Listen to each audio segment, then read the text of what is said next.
What's up YouTube, and welcome back to today's video. First off, hope you're all having a great day today. We're at my second 360 sprint car race of the season. It is night number 2 of the spring fling event at the Cottage Grove Speedway. Last night we had tons of success. We stepped on the bottom step of the podium, coming home 3rd after starting 4th. So a very successful first night out in the sprint car. We were also quick time, went 6th to 3rd in our heat race. So a lot of great moments happened last night. Tonight it's gonna be a little bit different. We have a few more cars coming in, I think right around 20 360 sprint cars at Cottage Grove. So an exciting night. We're hoping to just get a little bit better, see if we can get the win. $2,500 on the line. Let's get the night started. So we just had World War III at our pit. I went to push out one of the first cars for a mud pack, and my engine wouldn't fire, and we thought it just wasn't turning over. Maybe I left the fuel on last night, and so I had fuel on the engine. We had to back it down. So we went out one more time. It didn't fire up again. Did the same thing, popping and stuff. Like the engine really wanted to go, but it wouldn't. So we come in, and my sister Carly, my younger one, she goes to my dad, "Hey Dad, did you ever take out the cleaning caps after when you're doing maintenance with the engine?" The cleaning caps, these go in the engine, so when you're cleaning, no dirt gets in or any water, nothing. So these were in my engine, and so no air could get to it, and so it wanted to go and wanted to go, but it just had nothing. So glad we figured that out. Got to go fire it up, went out for hot laps. We were 3rd quick, so good start tonight. Now we're gonna have qualified up next. It's really hammered down. I think it's gonna be right through the middle.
Qualifying's over. I went out. I was the 7th car to take the green flag for our 2-lap session, and I'm 2nd quick behind Garen Linder. So a solid start. I didn't feel as good in those 2 laps. My first one was pretty good, but the track just went away a lot more than I thought. So it's like opposite. Yesterday, we thought it was gonna be way more hooked up, and it went slick way quicker. And tonight, I thought it was gonna stay hooked up as well, and it didn't. It was slick in 1 and 2, 3 and 4, you could definitely hold it wide open.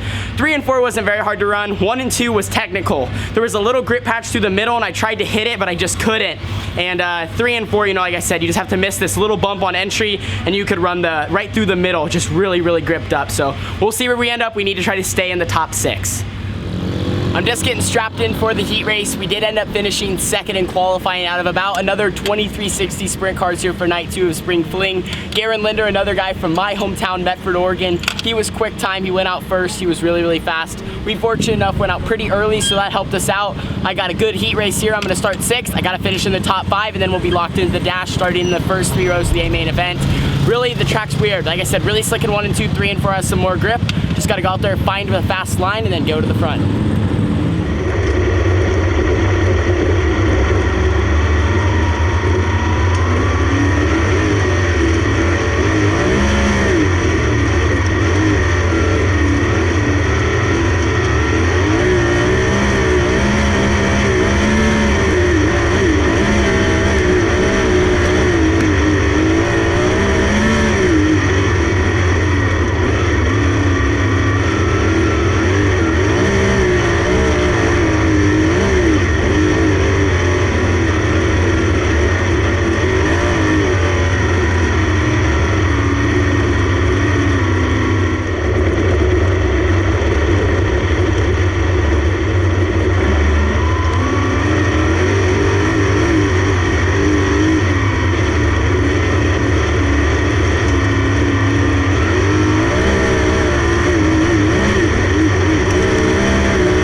Jason Soul. Cable way. Y'all agree? I'm gonna hold. This is my pole position right here. All right, so he's gonna trade. Kyle Miller. He says he's gonna keep it. Jake Wheeler, keeping it. Jason Sowell, you got a chance to take it back. No. He's good. He's good. Tanner Holmes. What do the YouTube subscribers say? Come on. Now we're gonna open it one by one, starting off with Tanner Holmes out of Jacksonville. The 18th team will start 6. Thank goodness I don't like to throw that one.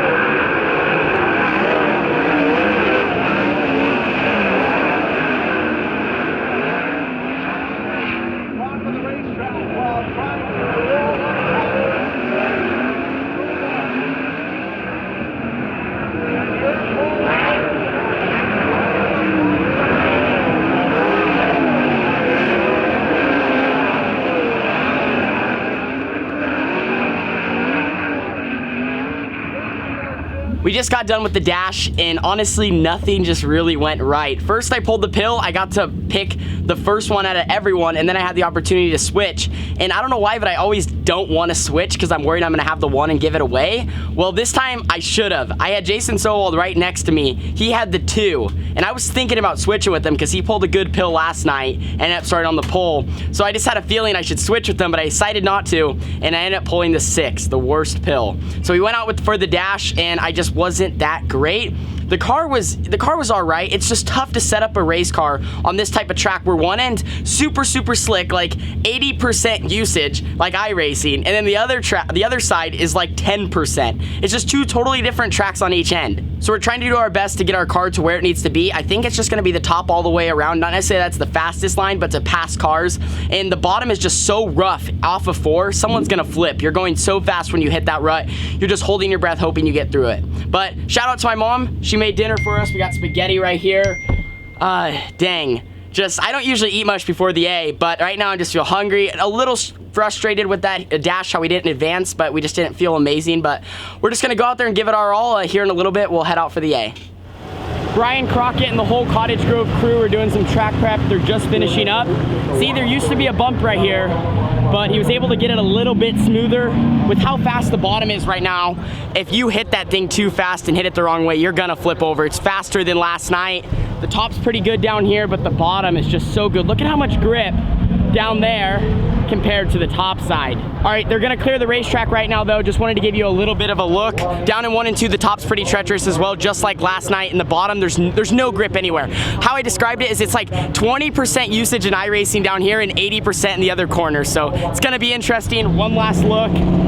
Let's get after it. We're heading out for the A main event here at night number 2, Spring Fling at the Cottage Grove Speedway. We start 6th. Last night we started 4th, so just 1 row behind last night. Right now the track, like I said, definitely weird. Last night, at least it was slick everywhere on the racetrack, and then there was some grip. Tonight, it's just really gripped up in one area, and then the other side is just really slick. So like I said, 2 totally different setups. Right now we're just kind of throwing the kitchen sink at it, seeing what we can do, and hoping we get to lap traffic, because that's where we're gonna be best. We're gonna start 6th. Let's see if we can get a top 5 or end on the podium.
REA, the bolts in the torque tube, just, I think there's only like 3 or 4 of them in there. A few of them broke off, and it's like connected a little bit, but it's not fully connected. So I was going on the back straightaway lap 2, and it just went, I was wide open, and then it just, and it just stopped. It's like a chain coming off an outlaw cart. I lost everything. And yeah, we're done for the night. So 2 laps in and we're gonna DNF. That's really unfortunate to end our night, but you know, we had a solid beginning, and at least we didn't wreck or anything. That could have been way, way worse. We could have flipped or something. So to have everything still in one piece, you know, we're gonna load up and then head home. There's a little bit of a better angle, guys. It's really, really dark. But right now we only have 4 bolts there in the torque tube. There's supposed to be 6. We're pretty sure that they just broke off, which we should have been checking them. We checked them throughout the night except the dash, and that's when I think we had the issue. It was really rough out there, and we think they just probably broke from the bumps, especially that one off of 4, and it just ended our night really, really early. So really unfortunate, but if there is anything good to look at, is that could have been a lot worse. Like I said, we could have went flipping, we could have spun out, had other cars hit us and collected other racers, and fortunate enough, I was able to just pull off the racetrack, kind of barely stick my hand out the window, try to let people know that, hey guys, I'm done, I'm broke, go low. And it really, really is unfortunate. I kind of had a bad feeling that something was going to happen, because under yellow, I'd never really felt this before. I had a bad vibration. It was coming from right here. I could feel it, and I'm like, man, it was making weird noises, and it just didn't sound right. And I'm like, oh no, this is going to be bad. I'm either going to have something break off and go flipping, but at least I learned, and now I kind of know what that feels like. So in the future, if I have something like that happen, I'm going to pull off to the work area. We'll get it fixed before they completely break off. So like I said, bad way to end the night, but there was some bright sides to it. And we qualified good, ran good in our heat race, and I think we were just starting to figure stuff out before we had this problem. And we ran really, really good last night, so it's not like we had a terrible weekend. In my opinion, I exceeded my expectations for myself. I ran a little bit better, and I shook the rust off a little faster than I thought I would. So got the AT&T all loaded up, and we'll be ready next time. On the way home from the Cottage Grove Speedway, and I'm gonna wrap up this video. Thank you guys so much for watching. Don't forget to leave a like, subscribe, and share. Sorry we had a little bit of a rough ending to the night, but I am still very, very pumped up about how we started. Qualified first the first night, qualified second the second night. I mean, and you guys have seen, if you're a long viewer of the vlogs, I don't qualify that good. I'm a little bit better in the sprint car than the outlaw cart, but I'm just not a qualifier. So to come out with some really, really good cars and run like that gets me pumped up for the rest of the season. Yes, we had a rough ending, but you know, that's just how it's gonna go in racing too tonight. I did want to mention something I didn't say earlier in the vlog. It was really, really cold at Cottage Grove. I was literally sitting before they pushed us off, just shivering in my race car. I could not believe how cold it was. Into the 30s. I mean, that might be normal for some other racetracks, but usually it's a little bit warmer this time of year up here in Oregon. But anyway, thank you guys for watching. I'll see you guys all in the next one. And for the speed we had this weekend and running top 3 the first night only gets me more ready for the next ones. All the rest is off, and I'll see you guys all in the next video. Deuces.